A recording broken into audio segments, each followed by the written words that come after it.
All right, guys, let's start off the video with a nice, fresh Anchorman reference, shall we? Hold on. Let me say something. Minus the iPhone, because it was very much a payphone in a 1970s version of a film. All right, so the Montreal Canadiens lose 5-2 to the Minnesota Wild. They are 1-1-1 on the season, and you know what? It's over. We now know officially that Kirby Dach will be out for the remainder of the season. It has been confirmed that he's tore his ACL and MCL and is done for the season. Not only this, but in the second period last night, Kaiden Guhle went down with a upper body injury. Priyanka Emrith on Twitter is telling us that the Canadiens are off today, and therefore they do not expect an update on the status of Kaiden Guhle. We just know that it's an upper body injury. Guys, I watched the game last night too.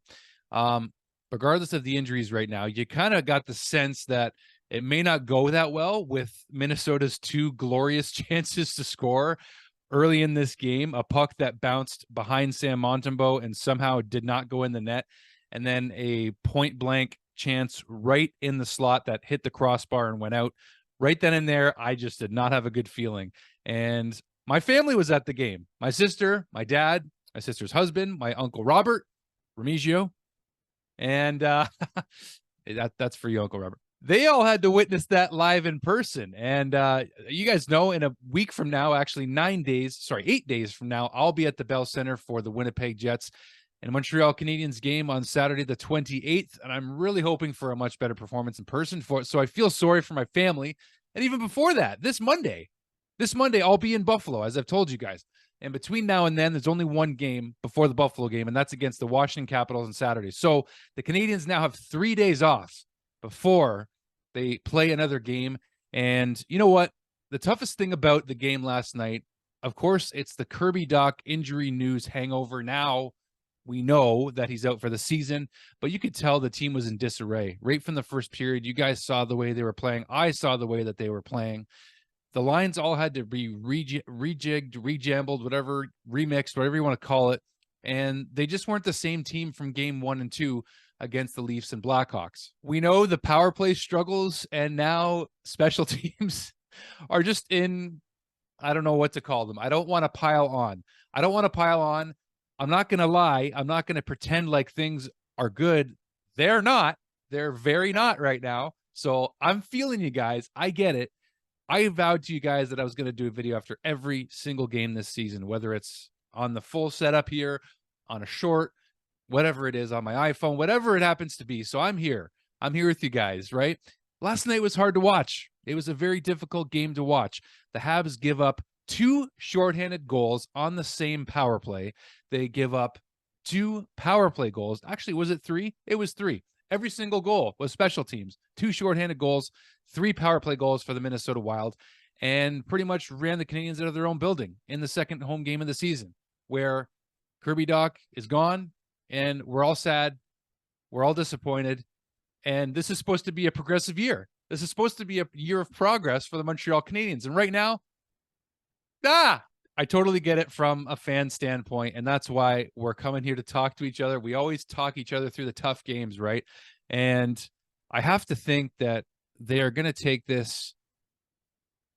It's hard to know what kind of plan they're going to come up with Kent Hughes being on the phone last night and the tweets that are coming out about that. And some of them made me laugh quite a bit. And I got to say that Twitter last night was an interesting place to be, or X, whatever you want to call it. We still refer to it as Twitter mostly because we still tweet, whatever. Anyway, I'm going to share with you guys some of these tweets right now because some of them are doozies. RDS interviewing assistant coach Alex Burrows during the game after the Habs gave up 2 shorthanded goals on the same power play is certainly a choice. Jack-Eye takes a totally needless penalty after the horn sounds to end the second period. Definitely was a needless penalty. It was just purely frustration and emotion coming from Jack-Eye. And, you know, that's the biggest concern really about Jack-Eye, period, is how he's going to be able to handle his emotions and try to balance keeping the Canadiens in the game, staying relevant, and not taking stupid penalties, because that was an unnecessarily taken stupid penalty that he didn't need to take. And Jack-Eye's been great. He's going to be a huge part, I believe, at least if he keeps his head in check in the game, he's going to be a big part of the Canadiens going forward through this rebuild. So those plays you don't want to see, but they do happen. and hopefully they just don't become a trend, because they were a bit of a trend for him in Hamilton. He plays hard. He has a high motor, high intensity, which we love, can do a lot of things well, including fight, becoming one of the toughest guys in the NHL, but we just don't want those plays on a regular basis. This idiocy of fighting for a clean hit. Guys, it's hockey. It's got hitting. Deal. Got to agree with Brian on that one. There's like every single clean hit. Pizzetta's hit was clean. It was shoulder to shoulder. And of course, he's got to answer the bell. And not only did he have to answer the bell, he answered the bell twice in this game. Mike Pizzetta, I don't want to say possessed because I don't want to think about that. I just want to focus on the fact that Mike Pizzetta looked angry, focused, frustrated, feeling the way every single Montreal Canadiens fan must have felt last night watching and being in the building for that game. So Mike Pizzetta, hats off to him for just trying to keep the Canadiens relevant, doing his job, keeping the fans interested, and just playing with heart, passion. Just, gotta love his heart behind all this. Another good one. This morning, Martin St. Louis was asked what he's liked about his team so far this season, and he replied, their starts. I'm recording this and adding it in shamefully for not mentioning it on the channel, but gotta give some love to Flower, man. Marc-Andre Fleury, potentially his last game in the Bell Center, and the fans gave him a heck of an ovation, and he played a heck of a game. That huge windmill save on Jonathan Kovacevic. Am I saying that right this time? I think I am. And just a guy who's had one heck of a career. 17 straight years in the playoffs. Like, that's just not even human. That's not normal. That's outstanding by a long shot. Marc-Andre Fleury, shout out to him. What a game. Made some great saves, showed the Habs, and even knowing he was going to play last night, I was like, another reason why I didn't feel great about the game, because he's so good, and he just plays so good in that building, and so do a lot of other goalies. Martin Brodeur is an example, but had to throw that in, give some love to Flower. And for those of you that have enjoyed the Pug love, here he is in his glory, Sherman, napping. I love you, buddy. I love you. He hears me, see that? Got to give some love to Tanner Pearson. This guy has scored 2 goals, 2 games in a row. Where's my guy that commented and said that Tanner Pearson may not make the Canadiens? I'd like to hear what you think down below. Tanner's not doing anything outstanding. He's just playing smart, veteran hockey, being in the right position at the right time, using his shot. His wrist looks like it's 100%, or if it's not, he's playing like it's 100%, taking advantage of his opportunities. Pearson is. So you got to like the fact that he's able to give the Canadiens somewhat of a spark these first couple of home games here, and no complaints from him. I mean, positionally sound, smart player like Sean Monahan, just knows where to be, makes the right plays, and not the fastest skater maybe, but to me, he's still contributing. He's still making a difference on this Canadiens team, and we picked him up late in the preseason, I believe it was, right? So I'm just glad to see that he's got a fresh start, and he seems to really be enjoying his time with the Canadiens thus far, while the rest of us are not. We're going to do our best to keep moving forward, right? At least I am. I'm going to try to do my best. I know how frustrated you guys are. I know you're going to fill the comments down below with your frustration.